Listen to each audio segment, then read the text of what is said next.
बलरामपुर नामक एक छोटे से गांव में भीखू नाम का एक आदमी रहता था। भीखू के पास कोई काम नहीं था। वो बहुत गरीब था। इतने पैसे भी नहीं कमा पाता था कि 2 वक्त का भोजन कर सके। पता नहीं कब मुझे काम मिलेगा। आप जानते हैं अब तो मंदिर में खाना मिलना भी बंद होने वाला है। अब हम कहाँ से खाएंगे? क्या? ये तो बहुत बुरी बात है। ऐसा नहीं होना चाहिए। हाँ, कल ही पुजारी जी कह रहे थे अब से मंदिर में खाना नहीं मिलेगा। ओ, तब तो हमें बहुत तकलीफ हो जाएगी। भीखू के 2 बच्चे भी मंदिर में ही खाना खाया करते थे। बच्चे भी भूखे ही रहेंगे। नहीं नहीं, मैं कुछ ना कुछ जरूर करूँगा।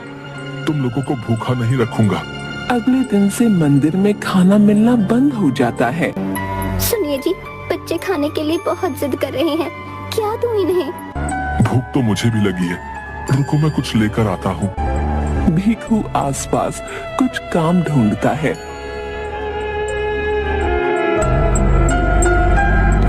काम ना मिलने पर वो बहुत दुखी हो जाता है। खाने का इंतजाम कहाँ से करूँ? काम तो मिल नहीं रहा और मुफ्त में कोई खाना देगा नहीं। भीखू के सामने समोसे की एक दुकान थी। वो समोसे की दुकान के पास आता है। नहीं भाई, पैसे तो नहीं है। अभी दे दो, बाद में पैसे जरूर दे दूंगा। नहीं नहीं, बिल्कुल नहीं। चलो निकलो यहाँ से। पैसे नहीं है तो जाओ यहाँ से। वापस घर आता है तो देखता है उसकी पत्नी एक ओर बैठी है। भीखू अपने कदम पीछे ले लेता है। अब तो खाना लेकर आना ही पड़ेगा। भीखू समोसे वाले की दुकान के पास आता है, कुछ समोसे उठाता है और भागने लगता है। अरे रुको रुको, चोर चोर पकड़ो।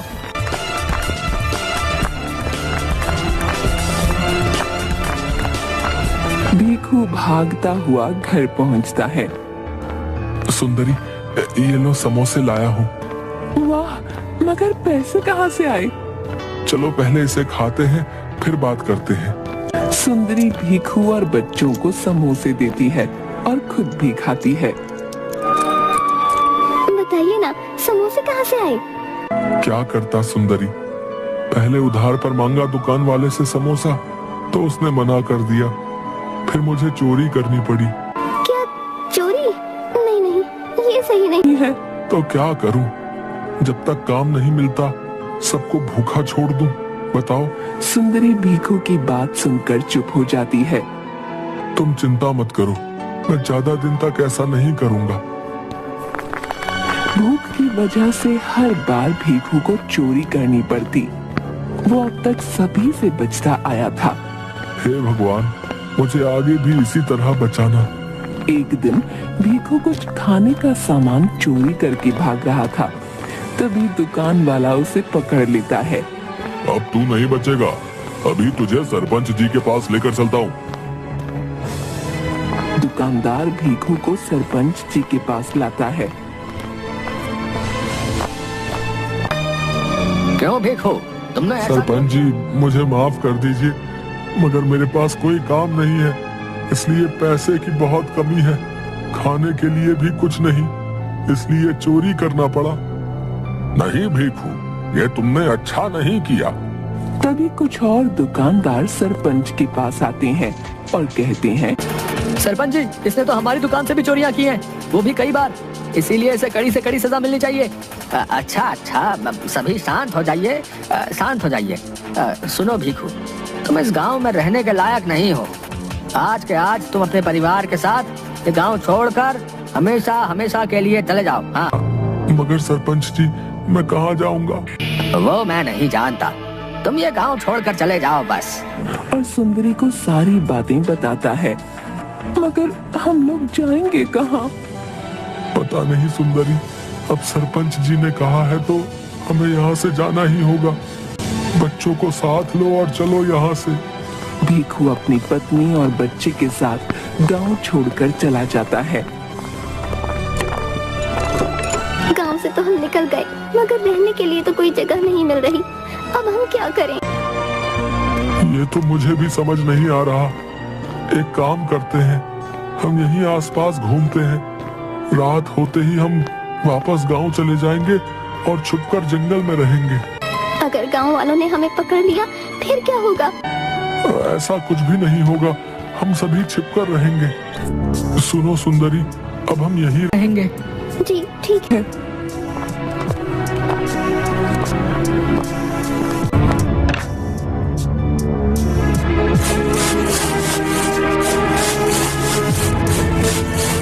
भीखू का परिवार उसी गांव के जंगल में छिपकर रहने लगता है।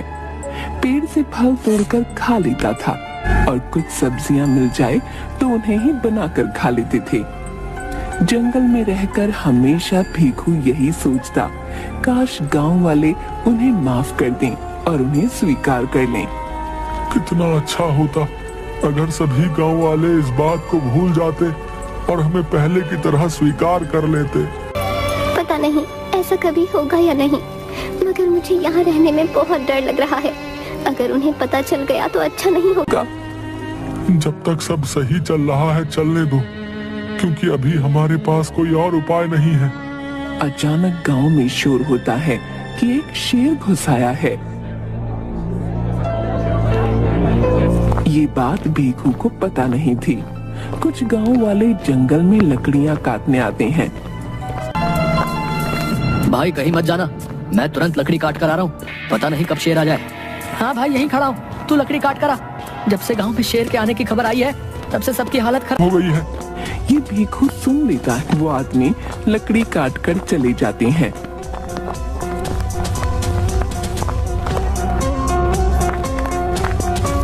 अरे सुंदरी, कुछ लोग लकड़ियां काटने आए थे। वो कह रहे थे गांव में शेर घुस आया है। अगर शेर यहाँ भी आ गया तो हम क्या करेंगे? तब तो हमें भी बहुत सतर्क रहना चाहिए।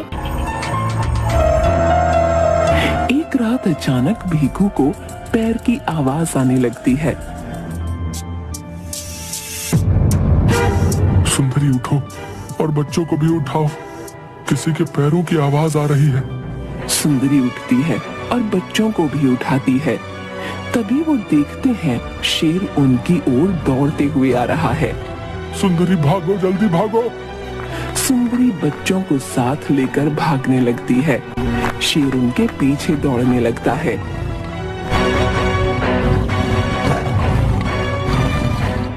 आगे रास्ता नहीं बचा था। सुंदरी रास्ता खत्म, यहाँ तो सिर्फ एक दरवाजा दिख रहा है। चलिए इसी दरवाजे के अंदर चलते हैं। भीखू दरवाजा खोलता है और सभी दरवाजे के अंदर चले जाते हैं। यहाँ तो बहुत अंधेरा है, कुछ दिख भी नहीं रहा। हम कुछ घंटे यहीं रहते हैं, फिर बाहर जाएंगे। शायद अब तक शेर चला गया होगा। कुछ घंटों बाद वो दरवाजे के बाहर आते हैं तो उन्हें जंगल कुछ बदला बदला सा लगता है। सुंदरी, ये जंगल मुझे सुरक्षित नहीं लग रहा। अब हमें गांव वालों के पास ही जाना होगा। माना वो हमें बहुत सुनाने वाले हैं, मगर अभी जंगल में रहना एकदम सुरक्षित नहीं। गांव में चलकर पूछते हैं शेर गया या नहीं। जी ठीक है, चलिए।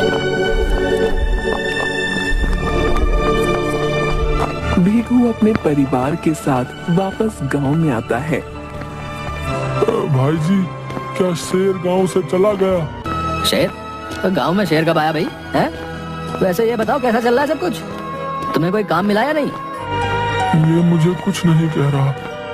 क्या गांव वालों ने हमें माफ कर दिया क्या? क्या हुआ भाई? बिल्कुल शांत क्यों खड़े हो? कुछ बोलो तो सही।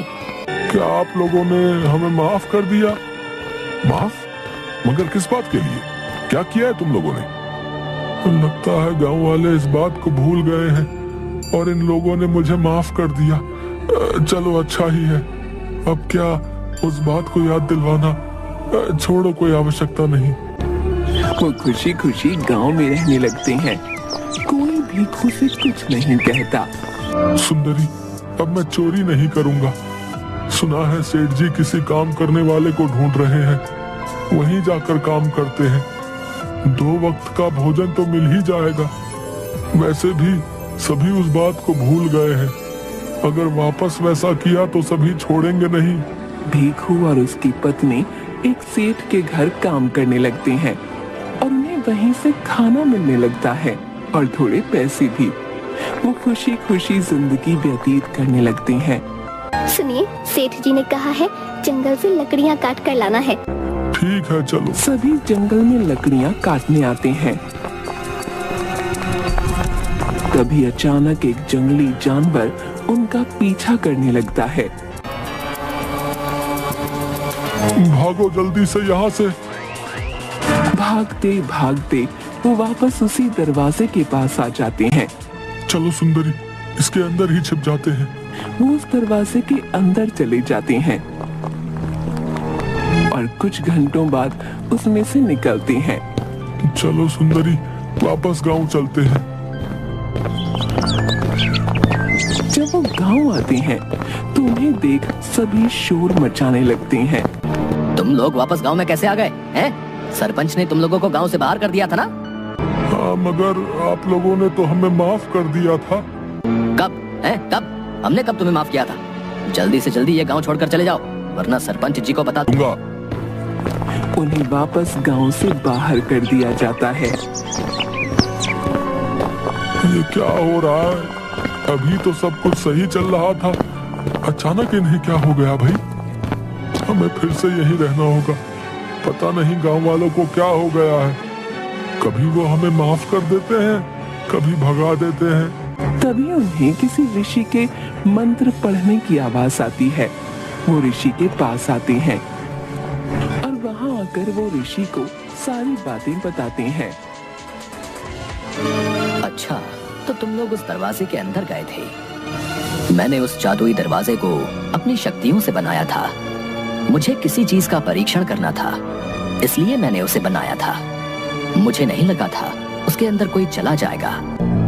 बाबा, हम कुछ नहीं समझ पाए। जो भी सोचकर तुम लोग जादुई दरवाजे के अंदर जाओगे, वो बिल्कुल वैसी ही दुनिया तुम्हारे लिए बना देगा, और वही तुम्हारे साथ हुआ है। बताओ, तुम लोग अक्सर क्या सोचते? हम तो यही सोचते थे, गांव वाले हमें माफ कर दें और हमें पहले की तरह रहने दें। अच्छा, तो ठीक वैसी ही दुनिया जादुई दरवाजे ने तुम लोगों के लिए बना दी थी। जब तुम लोग वापस जादुई दरवाजे के अंदर गए, तब तुम लोग बनावटी दुनिया से दूर असल दुनिया में आ गए। अच्छा, तो ऐसी बात है। हाँ, और उस दुनिया से जो कुछ भी तुम लोग लेकर आए हो, वो जादुई होगा। बाबा, हम तो उस वक्त लकड़ियां काटने आए थे, इसीलिए हम ये कुल्हाड़ी लेकर आए थे। अच्छा, फिर ये जादुई कुल्हाड़ी है। बाबा, इस कुल्हाड़ी की जादुई शक्ति क्या है? ये कुल्हाड़ी काफी जल्दी लकड़ियों को काट देगी, वो भी खुद से। इसमें तुम लोगों को कुछ भी नहीं करना होगा। सुंदरी, अब क्या किया जाए? तभी गांव के कुछ लोग भीखू के परिवार को जंगल में देख लेते हैं और उन्हें लेकर गांव आते हैं। सभी भीखू को खरी खोटी सुनाते हैं। ये तुमने अच्छा नहीं किया।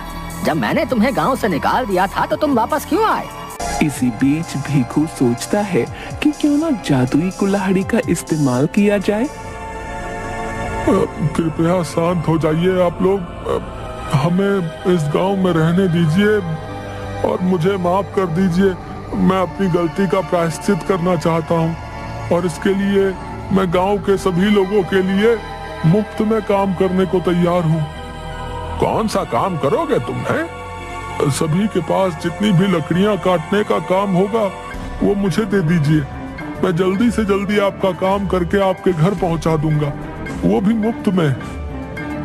ये सुन सभी भीखू की बात मान जाते हैं और लकड़ियां काटने का काम उसे दे देते हैं। जादुई कुल्हाड़ी की मदद से भीखू फटाफट लकड़ियां काटकर गांव वालों के घर पहुंचा देता है।